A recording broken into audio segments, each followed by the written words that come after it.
Good morning, જય શ્રી કૃષ્ણ. કેમ છો બધા? મજામાં? ઘણા ટાઈમથી હમણાં બ્લોગ નથી આવ્યો, તો આજે ફરીથી બ્લોગ સ્ટાર્ટ કરું છું. કેમ કે હમણાં કામમાં વ્યસ્ત હતી એટલે બ્લોગ નહોતી બનાવી શકી. પણ આજે જો બ્લોગ સ્ટાર્ટ કર્યો છે. આજે ઠંડી આમ જનરલ ઓછી છે, નહીંતર તો દરરોજ ઠંડી એટલી હોય છે કે આમ બહાર નીકળવાનું મન નથી થતું. એટલે આજે જો હવે કપડાં ધોવાના જ બાકી છે, એ પછી કરીશ. પહેલાં મને એમ થયું ચાલો આપણા યુટ્યુબ ફેમિલી સાથે થોડીક વાતો કરી લઉં. એટલે અત્યારે જો આ બ્લોગ ચાલુ કર્યો છે મેં. તડકો સરસ નીકળ્યો છે, બારે વાતાવરણ સરસ છે અત્યારે. સરસ છે, એમ કે તડકામાં જ બેસી રહી. આજે વાંદરા નથી આવ્યા. કાલે એટલા બધા આવેલા વાંદરા કે બાર એક રોટલી પડી હતી ને તો રોટલી લઈને જતા રહ્યા. ગાય માટે રાખી હતી ને તો એટલા બધા કાલે વાંદરા. એને એક વખત ખબર પડી જાય ને કે આજે આ કંઈક છે ખાવાનું, એટલે અહીંયાથી દૂર જ ના જાય, ત્યાં જ બેઠા રહ્યા. અને આજે મેં અત્યારમાં બનાવી છે ચીકી. તમને બતાવું કેવી બની છે ચીકી. કેમ કે હજી મકર સંક્રાંતિને તો વાર છે, પણ ખાવાનું મન થયું હતું એટલે મેં બનાવી છે ચીકી. તો તમને બતાવું કે કેવી બની છે. મેં ફર્સ્ટ ટાઈમ બનાવી છે, ક્યારેય બનાવી નથી. જો મસ્ત બની છે.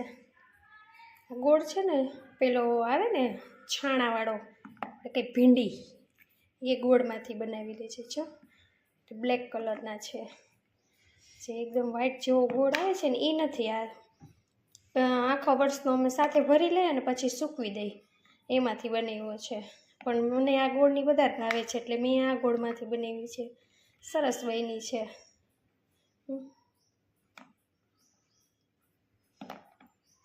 મકર સંક્રાંતિ આવે ત્યાં સુધીમાં ખાઈ જશું, ત્યાં વળી બીજી બનાવશું.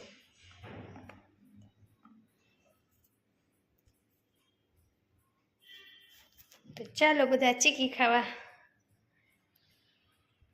બદામના ઠળિયા, એમાંથી મેં શું કરવાની છું. કેમ કે બદામ તો મને ઓછી ભાવે છે, એટલે અમે ગામડે ગયા હતા ને ત્યારે એમાંથી ઠળિયા લઈ તમને બતાવું કેટલા બધા હું લાવી છું. ઠળિયા છે ને સુકાઈ ગયા છે, એટલા બધા હતા, એમાંથી થોડાક ભાંગી નાખ્યા છે. મને બદામ ના ભાવે એટલે આ ઠળિયામાંથી અંદર જે બી નીકળે ને એ ખાવાની એવી મજા આવે. એટલે હું જ્યારે જાઉં ને ગામડે ત્યારે બદામ ના લઈ આવું, પણ આ ઠળિયા તો લઈ આવું છું. દેશી બદામ કહેવાય, જે આપણે કાજુ બદામમાંથી ખાઈએ ને એના જેટલી જ આમાં તાકાત હોય. પણ થોડીક મહેનત થાય આમાંથી બી કાઢવાની, પણ કાંઈ વાંધો નહીં, મહેનતનું ફળ મીઠું જ હોય છે.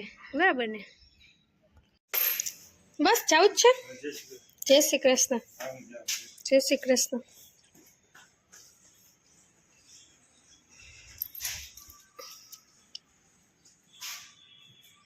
અત્યારે જો ભાઈ હવે ફેક્ટરી જતા રહ્યા છે.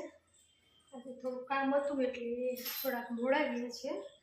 બજારમાંથી કંઈક લેવાનું હતું એટલે બસ હવે જો બધું કામ કરીશ બાકીનું.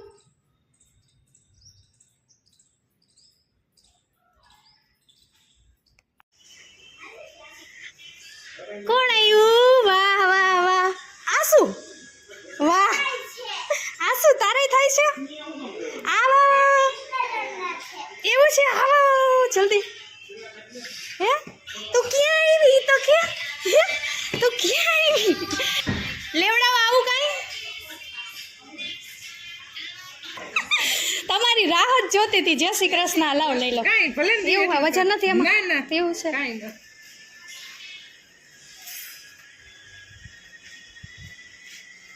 આવો આવો, જય શ્રી કૃષ્ણ.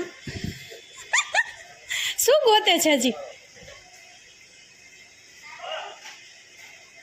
શું ગોતો છો હજી? તમારી ક્યારના રાહ જ જોતા હતા.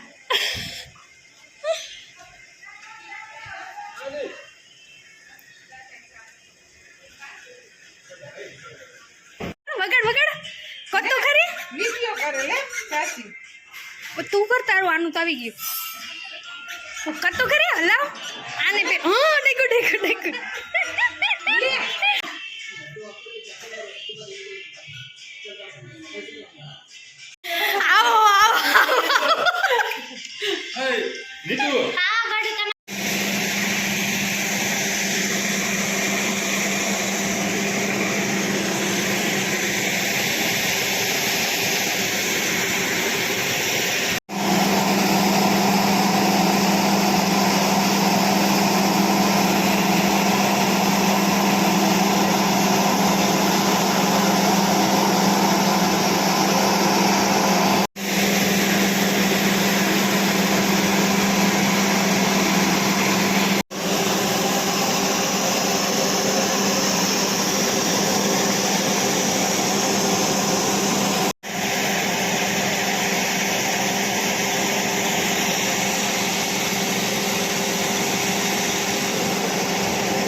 કલર તો જો કેવો હે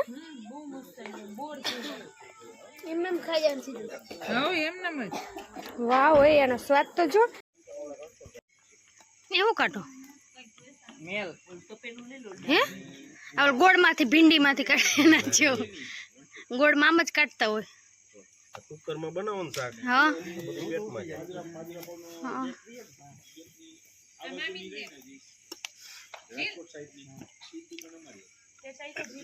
સ્ટાર્ચ કહેવાય ઇંગ્લિશમાં. આટલા રસોઈયા બેઠા છે કેવું બને જો 1 2 3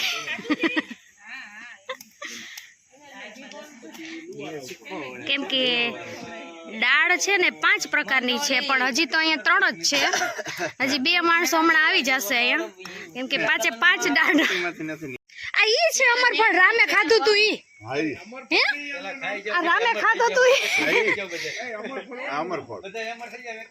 ઈ નામ હારું હે એની જાતને અમુક ને ખોટું ખવડાવવાનું મળશે નહીં કાઈ નહીં તો મને બે જ દિયો મારે બહુ જીવું હે મેનો ખાધો તો સારું હતું એમ કરવાનું હતું એની જાતને ખોટાડીનું થઈ ગયું તો હજી મને દઈ દ્યો મારે તો બહુ જીવું હે પાડીનું થઈ ગયું વાહ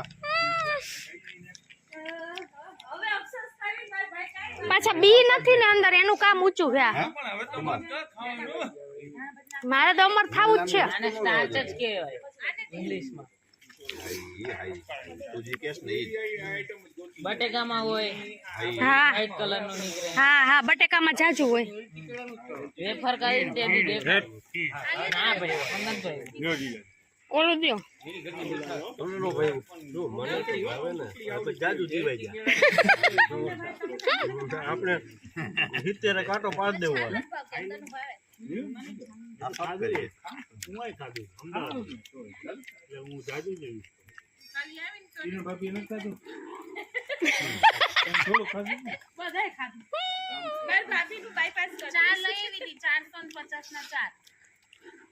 એટલે અમદાવાદમાં જ મળે બીજી ક્યાંય નથી મળતા રાજુભાઈ બતાવ્યું હે અમર ફોટો સસ્તું તો સસ્તું છે આજ ખાઈ લેવાય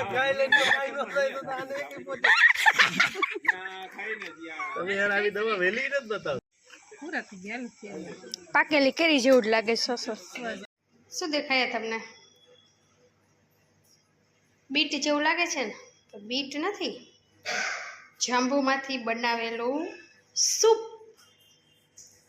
સૂપ સૂપ તો ન કહેવાય આમ તો કેમ કે નાખ્યું છે સૂપ જેવું જ બધું અંદર પણ આને જ્યુસ કહેવાય આમ તો જાંબુનું જ્યુસ આ શું દેખાય છે ખબર છે આ ઉપર આ મીઠું છે જે આ રીતના ઉપર મીઠું લગાવી દે ને પછી પીને એટલે મીઠાનો ટેસ્ટ આવે આમાં લીંબુ ને મીઠું 2 વસ્તુ નાખેલી છે પેલા જાંબુને છે ને ફ્રીઝરમાં મૂકી દીધા હતા થોડાક દિવસ રાખ્યા એમ જ એટલે એકદમ આમ કઠણ થઈ જાય પછી કાઢી અને એમાંથી ઠળિયા કાઢી અને એમાં બ્લેન્ડર મારી અને આવી રીતના પલ્પ બનાવીને રાખી દીધો હતો અને ગમે ત્યારે આપણે એને પી શકીએ